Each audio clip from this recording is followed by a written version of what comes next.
myself Anil Sadhwani and welcome to my channel Anil Sadhwani Udaipur, Chemistry by Anil Sadhwani Udaipur। अब हम start कर चुके हैं विलियन और विलियन का पार्ट 3, जिसके मैक्सिमम मार्क्स कितने हैं 4 हैं। अब हमारा जो सेकंड टॉपिक है वो है ठोस की विलयता को प्रभावित करने वाले कारक। तो 2 मिनट के लिए इस टॉपिक को अपन समझे तो आपने पानी लिया है, ये वाटर लिया है, इसमें कोई शुगर मिला रहे हैं या नमक मिला रहे हैं तो वो डिसोल्व हो रहा है, सॉलिड डिसोल्व हो रहा है। तो सॉलिड के डिसोल्व होने पर या विलय होने पर उसको प्रभावित करने वाले कारक को हम डिस्कस करने वाले हैं। विलयता का मतलब समझ गए कि हम जो चीज डिसोल्व कर रहे हैं, जो विलय कर रहे हैं, उसके बारे में अपन डिस्कशन चल रहा है। फर्स्ट पॉइंट है विलय व विलायक की प्रकृति। इसमें एक बहुत इंपॉर्टेंट आर्टिकल आपके बुक्स में लिखा हुआ है, समान समान को गोलता है। समान समान को गोलता है, इसका मीनिंग क्या होता है? ध्रुवी यौगिक ध्रुवी विलायक में विलय होता है, ध्रुवी विलायक में ध्रुवी यौगिक ध्रुवी विलायक में विलय होता है और अध्रुवी यौगिक अध्रुवी विलायक में विलय होता है। जैसे मैं आपको एग्जांपल बता देता हूं, NaCl ध्रुवी यौगिक है, आपका जो शक्कर है ये भी कैसा यौगिक है? ध्रुवी यौगिक है। तो इसको हम ध्रुवी यौगिक जल में घोल सकते हैं, तो ध्रुवी यौगिक ध्रुवी विलायक में क्या हो जाता है? विलय हो जाता है। समझ में आई होगी बात? अच्छा, अध्रुवी यौगिक का कोई एग्जांपल लेते हैं। जैसे अध्रुवी यौगिक का कोई एग्जांपल लेते हैं, जैसे नेफ्थलीन। नेफ्थलीन अध्रुवी यौगिक है, ये वाटर के अंदर डिसॉल्व नहीं होगा। इसका मतलब है कि अध्रुवी यौगिक जैसे बेंजीन के अंदर ये विलय हो जाएगा। तो वापस समझिए, इसमें आप इसको समझ के रखेंगे तो अपनी लैंग्वेज बना सकते हैं। विलय व विलायक की प्रकृति, समान समान को गोलता है, ध्रुवी यौगिक ध्रुवी विलायक में विलय होता है, अध्रुवी यौगिक अध्रुवी विलायक में विलय होता है। जैसे नमक और शक्कर पानी में डिसॉल्व हो जाते हैं, लेकिन नेफ्थलीन पानी में डिसॉल्व नहीं होता है। नेफ्थलीन बेंजीन में डिसॉल्व हो जाता है, तो क्योंकि ये दोनों ही क्या है? अध्रुवी यौगिक हैं, इसलिए अध्रुवी यौगिक अध्रुवी विलायक में विलय होते हैं। और इसका सबसे इंपॉर्टेंट टॉपिक है ताप का प्रभाव, जो ली शेटेलियर के सिद्धांत पर आधारित है। जैसे विलय व विलायक को मिलाया और क्या बना? विलय। ये प्रोसेस में डेल्टा H नेगेटिव है, इस प्रोसेस में डेल्टा H नेगेटिव है, एंथैल्पी परिवर्तन कहते हैं। अगर एंथैल्पी परिवर्तन ऋणात्मक है, इसका अर्थ क्या होता है? कि यह अभिक्रिया ऊष्माक्षेपी। तो अभिक्रिया क्या है? ऊष्माक्षेपी। तो ऐसे केस में ताप को कम करने पर विलयता बढ़ेगी। तो आप इसको समझिए कि कैसे लैंग्वेज बनाएंगे। यदि एंथैल्पी का मान ऋणात्मक है तो अभिक्रिया कैसी हुई? आपने कहा ऊष्माक्षेपी, यानी ताप क्या हो रहा है? निकल रहा है। तो ऊष्माक्षेपी में ताप कम करने पर विलयता बढ़ती है। पहले से टेम्परेचर बढ़ रहा है तो उसको क्या करना पड़ेगा? कम करना पड़ेगा। जैसे मैं आपको एक एग्जांपल देता हूं, कैल्शियम कार्बोनेट यानी चूना। चूने को जब पानी में डालते हैं और वो जो प्रोसेस है और उसका जो विलयन बन रहा है, उसमें डेल्टा H की वैल्यू क्या आ जाती है? नेगेटिव। अब कैल्शियम कार्बोनेट को आपने पानी में डाला तो उसकी विलयता पर टेम्परेचर क्या? डेल्टा H ऊष्माक्षेपी अभिक्रिया हुई। पहले से गर्म कर रहे हो तो आप उसका टेम्परेचर कम करोगे तो विलयता क्या होगी? बढ़ेगी। इस पर मैं एक जनरल एग्जांपल भी दूंगा, पहले बात एक और समझ लेते हैं। जैसे विलय व विलायक को मिलाने पर जो विलयन बन रहा है, विलय व विलायक को मिलाने पर जो विलयन बन रहा है, उसमें डेल्टा H का मान धनात्मक हुआ तो अब आप क्या कहोगे कि अभिक्रिया कैसी है? ऊष्मा शोषी। तो अभिक्रिया ऊष्माशोषी है, तो ताप बढ़ाने पर विलेयता बढ़ती है। तो लैंग्वेज कैसे बनाओगे कि विलय होने की प्रक्रिया या विलयन बनने पर अभिक्रिया अगर ऊष्माक्षेपी होती है तो ताप कम करने पर विलेयता क्या हो जाती है, बढ़ जाती है। ऊष्माशोषी है तो क्या करोगे, ताप बढ़ाने पर विलेयता बढ़ती है। इसके एग्जाम्पल हैं सारे अमोनिया के सॉल्ट, लवण, जैसे आप एग्जाम्पल ले सकते हैं अमोनियम क्लोराइड, अमोनियम कार्बोनेट। इन सब में आप ऑब्जर्व करना, जब लेबोरेटरी में जाओगे तो अमोनिया के सॉल्ट का एनालिसिस करोगे, विश्लेषण करोगे। जब अमोनिया के सॉल्ट को टेस्ट ट्यूब के अंदर रखेंगे तो आप नीचे टेस्ट ट्यूब को टच करके देखना, तो आपको लगेगा ये टेस्ट ट्यूब ठंडी हो रही है। ठंडी हो रही है मतलब कौन सी अभिक्रिया हुई है, ऊष्माशोषी अभिक्रिया हुई। तो एक मैं बहुत सिंपल सा एग्जांपल बता रहा हूं कि अगर सामने वाला गुस्से में है तो अपना टेम्परेचर कम करो तो विलेयता बढ़ जाएगी, उसके साथ दोस्ती होने के चांस है। अगर सामने वाला ठंडा पड़ रहा है तो टेम्परेचर बढ़ा दो, दो जाप्त बना मार दो, तो भी विलेयता बढ़ने की संभावना हो जाएगी। तो आप लॉजिकली इस चीज को भी समझिए, ऊष्माक्षेपी अभिक्रिया, ताप कम करो विलेयता बढ़ेगी। ऊष्माक्षेपी अभिक्रिया है तो ताप कम करो विलेयता बढ़ेगी। ऊष्माशोषी अभिक्रिया है तो ताप बढ़ाओगे तो विलेयता बढ़ेगी। तो और एग्जाम्पल अगर आपको कहना पड़े तो देखिए आप आराम से लैंग्वेज पार्ट को कंप्लीट कर सकते हो, केवल समझ के रखिए, लैंग्वेज ज्यादा जरूरत नहीं पड़ेगी। चूने के पानी, चूने को जब पानी में मिलाएंगे तो अभिक्रिया ऊष्माक्षेपी है तो ताप कम करना पड़ता है। अमोनिया का कोई भी लवण है जब उसका विलयन बनाया जाता है तो ताप में क्या आती है, कमी आती है, तो ताप बढ़ाने पर उनकी विलेयता क्या हो जाती है, बढ़ जाती है। अब एक और प्रभाव वैसे ले सकते हैं, दाब का प्रभाव। ठोस की विलेयता पर दाब का कोई ज्यादा प्रभाव नहीं पड़ता है। अगर आप, मैं एग्जांपल दे सकता हूं, जैसे ये वाटर है, इसमें शक्कर मिला रहे हो, उसके ऊपर प्रेशर अप्लाई करेंगे तो शक्कर की विलेयता पर ज्यादा प्रभाव नहीं पड़ेगा। शक्कर तो अपने लेवल पे वो डिसॉल्व हो ही रही है, ठीक है। मान लो कि एक इंक का मैं ड्रॉप डाल रहा हूं, इंक को डाल रहा हूं तो इंक डिसॉल्व हो रही है, तो पर उसकी सॉलिड पर दाब का कोई ज्यादा प्रभाव नहीं पड़ता है। और आज का सबसे ज्यादा इंपॉर्टेंट पॉइंट जिसके लिए हम डिस्कशन करने वाले हैं, गैस की विलेयता को प्रभावित करने वाले कारक। जैसे अपन डिस्कस कर रहे हैं, जैसे ये वाटर है, वाटर में आपको पता है कि थोड़ी बहुत ऑक्सीजन गैस डिसॉल्व होती है, सब डिसॉल्व होता है। तो उस डिसॉल्व होने पर कौन सी चीजें उसको प्रभावित करती हैं? पहला है इसमें दाब का प्रभाव, जिसको हम कहते हैं हेनरी नियम। हेनरी नियम क्या है? स्थिर ताप पर अक्रिय गैसों के विलयन में, अक्रिय गैसों के विलयन, ऐसी गैस जो अक्रिय है जैसे ऑक्सीजन CO2, स्थिर ताप पर अक्रिय गैसों के विलयन में इकाई आयतन में घुली हुई गैस की मात्रा, इकाई आयतन में घुली हुई गैस की मात्रा, जैसे ये इकाई आयतन में घुली हुई गैस की मात्रा m, उसकी सतह पर लगने वाले दाब के समानुपाती होती है।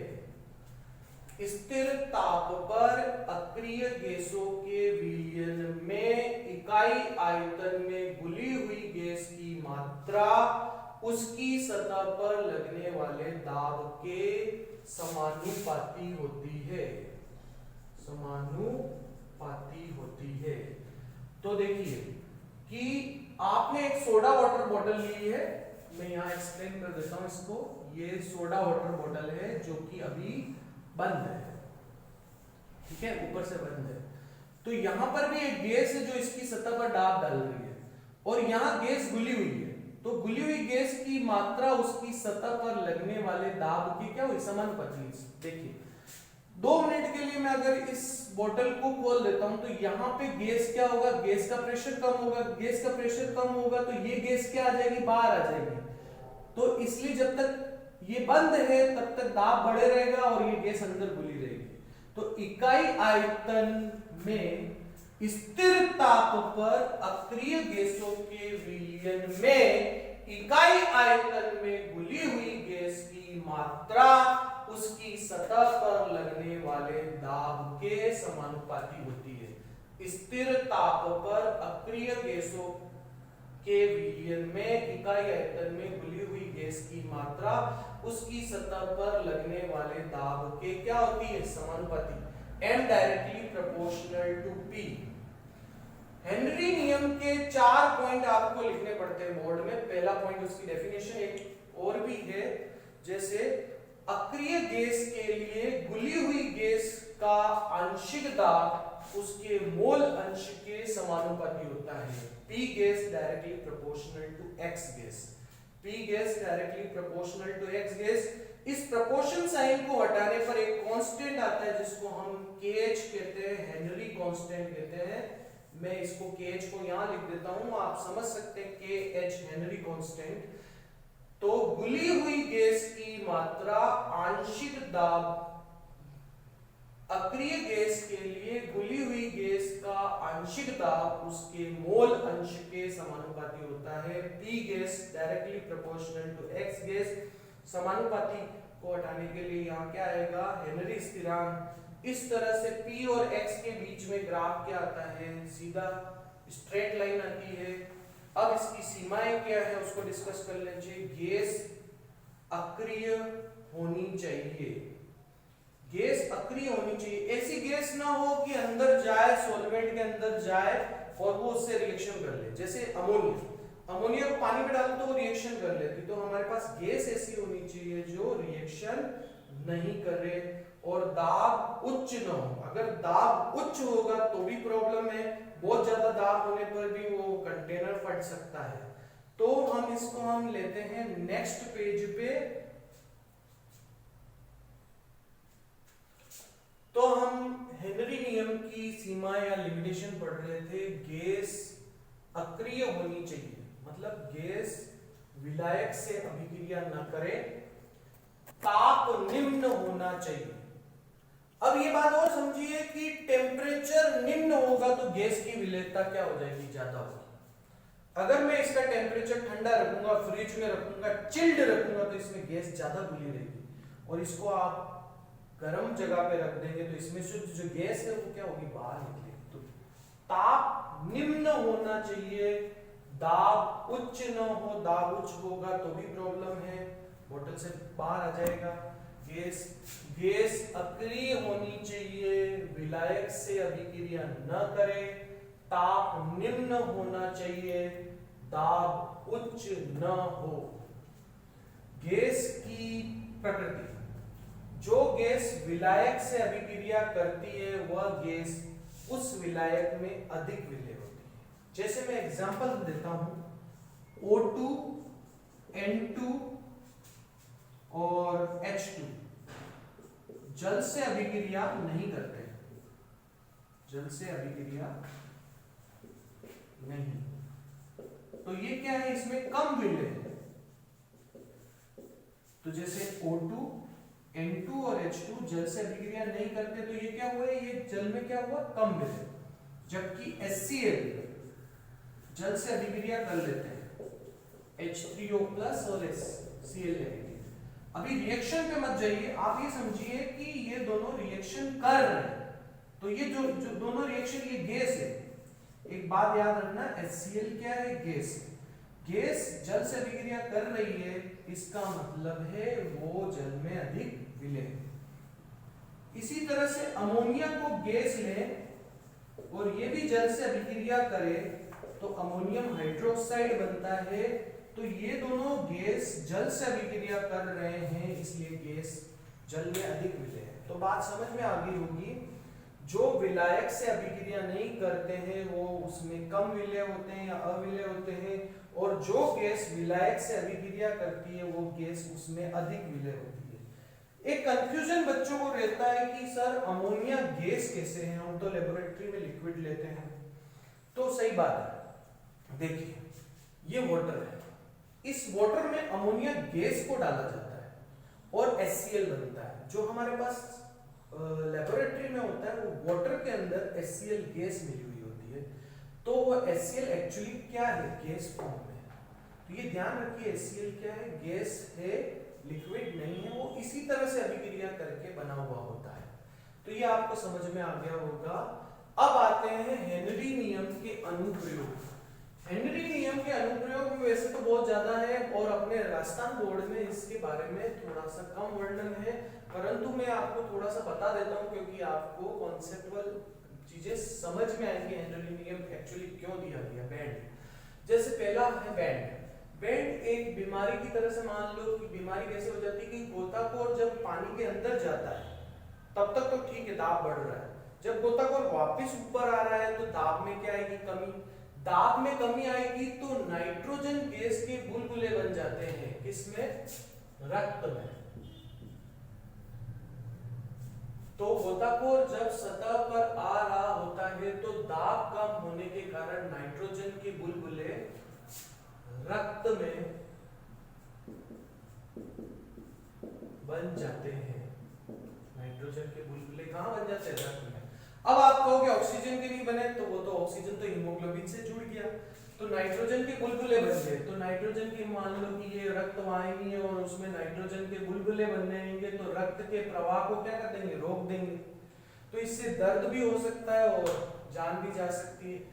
इसको कम करने के लिए, दूर करने के लिए वायु के अंदर 11.2% हीलियम गैस का उपयोग करता है। जो सिलेंडर अपन ले जाते हैं उसमें उसको वायु को तनु करते हैं हीलियम से। कितना डालते हैं, 11.2%। ये जरूर ध्यान रखिए कि उसमें कितनी हीलियम गैस मिलाई जाती है बैंड को रोकने के लिए, 11.2%। एक और प्रॉब्लम जिसको फेस करना पड़ता है, जिसको अनऑक्सिया आप समझ रहे होंगे।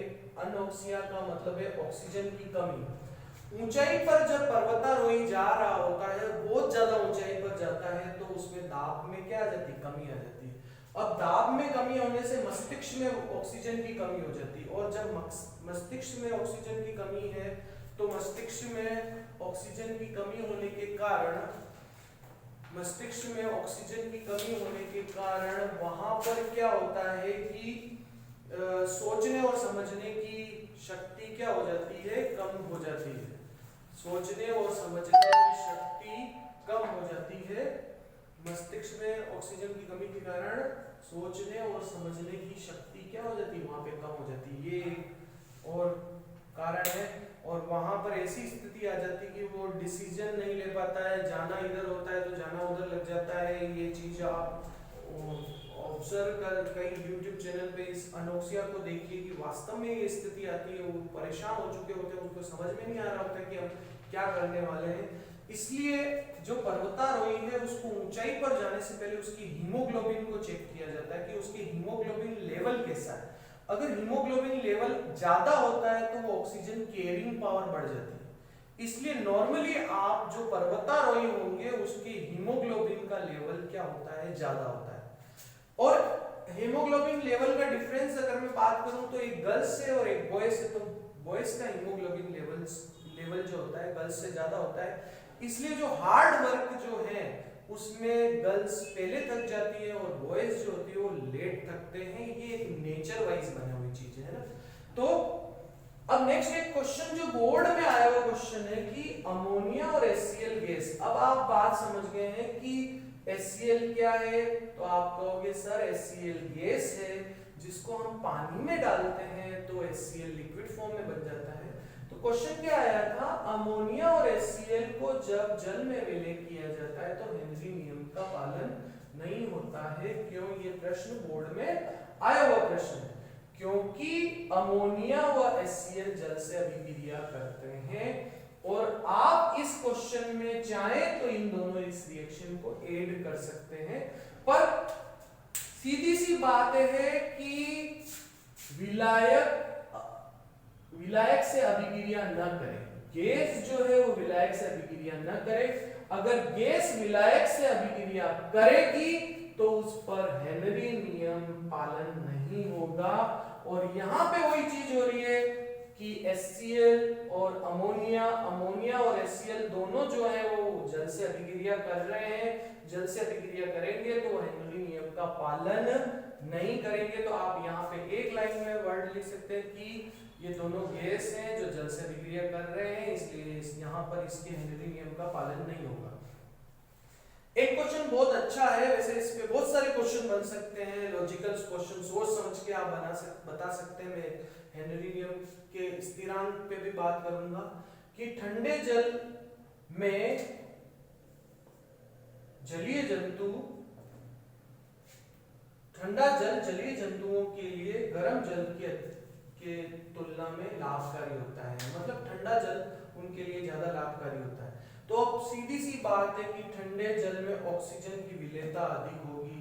अभी अपन ने बात की कि जो टेम्परेचर अगर कम रखें, इसको मैं चिल्ड रखूंगा तो इसके अंदर जो गैस है वो ज्यादा विलेय रहेगी, और गर्म जल में यहाँ पे गैस क्या हो जाएगी, बाहर निकल जाएगी। तो ऑक्सीजन गैस जब पानी के अंदर रहेगी तो वो जंतुओं के लिए क्या रहेगा, अच्छा रहेगा, क्योंकि जलीय जंतुओं को ऑक्सीजन जो लेनी पड़ती है वो पानी से ही लेनी पड़ती है। तो डिसोल्व गैस क्या होनी चाहिए, वो ज्यादा होनी चाहिए। तो लो टेम्परेचर उनके लिए लाभकारी होता है।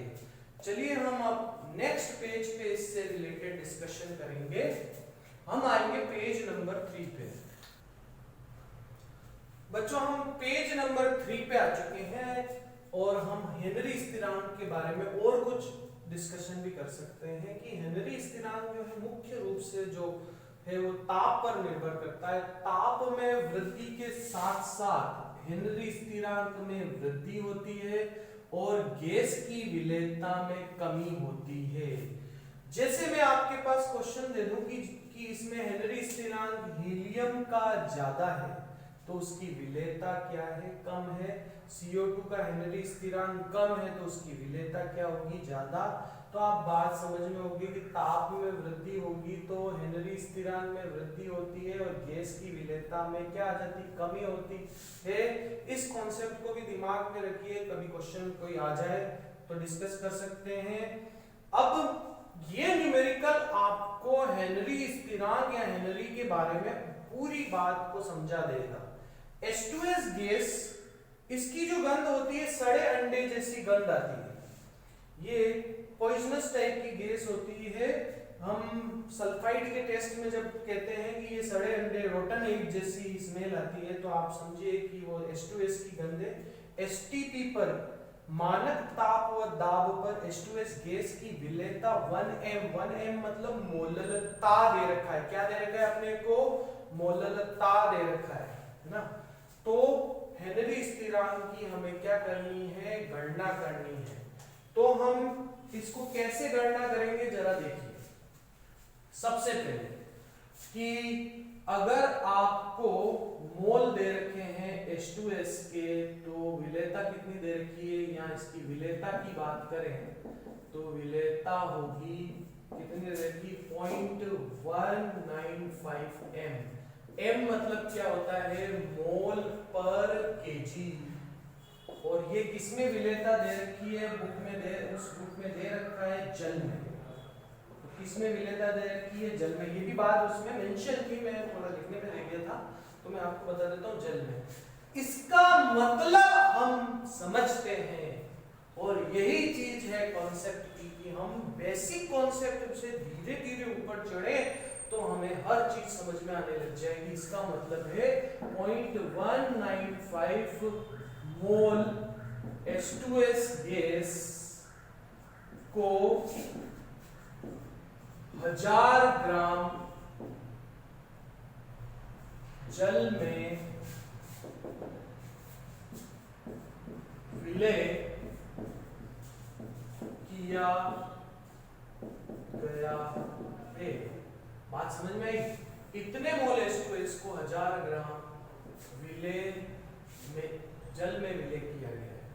तो H2S के मोल हो गए आपके पास 0.195 मोल।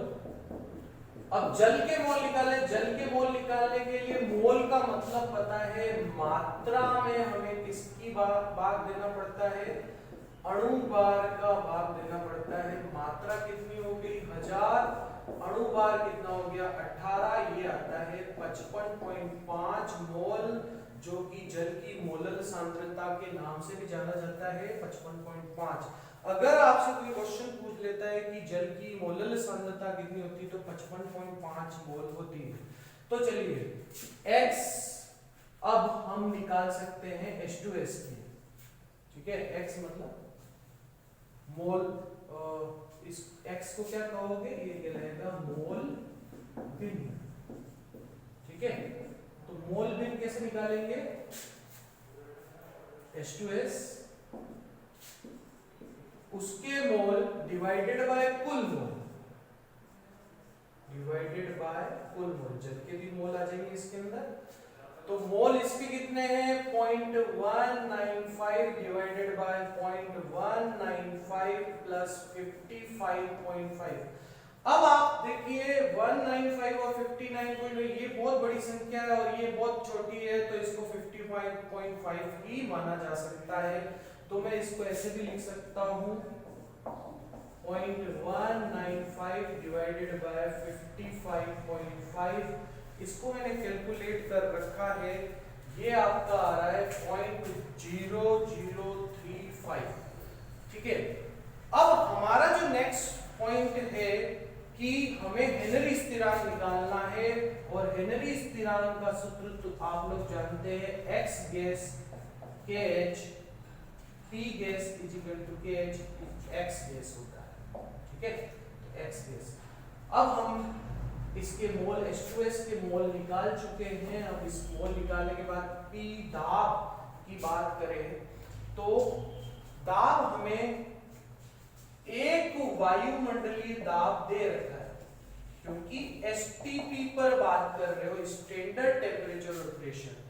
तो दाब कितना दे रखा है, एक वायुमंडलीय दाब दे रखा है, तो हम एक वायुमंडलीय दाब लेंगे और KH लेंगे, और x कितना है 0.0035, इससे हमारे पास आ जाएगा हेनरी स्थिरांक, और हेनरी स्थिरांक आ रहा है आपके पास 281.2 वायुमंडल, कितना आ रहा है 281.2 वायुमंडल। इस तरह से हम उसका हेनरी स्थिरांक निकाल देंगे। हम इसको नेक्स्ट पेज पे ले रहे हैं।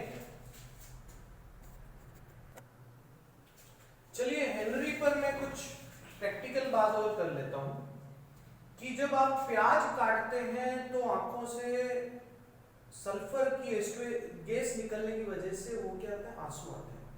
तो उसको अगर हम फ्रीज कर दें या जमा दें और फिर उसको काट रहे हैं तो वो आंसू नहीं आ रहे हैं, तो यानी कि गैस की विलेयता बढ़ गई। कैसे, ठंडा करने पर गैस की विलेयता बढ़ जाती है।